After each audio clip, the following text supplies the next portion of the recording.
Assalomu alaykum aziz kitobxonlar. Men bugun sizlarga Yuy Xuaning Yashamoq nomli romani haqida ma'lumot beraman. Yuy Xua 1960-yilda Xitoyning Xanchou shahrida tug'ilgan. Stomatologiya yo'nalishi bo'yicha tahsil olgan.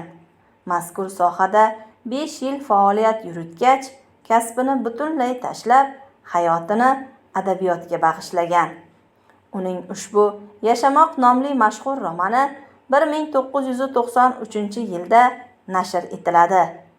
Ushbu asar asosida rejissyor Chijan Imou tomonidan suratga olingan film 1994-yil Kann kino festivalida bosh mukofotga sazovor bo'ladi. Yashamoq ko'plab mamlakatlarda, xususan Amerikada ham bestsellerlar ro'yxatiga kiritilib, o'zining badiiy qiymati bilan adabiy doiralarda katta hayajon uyg'otdi.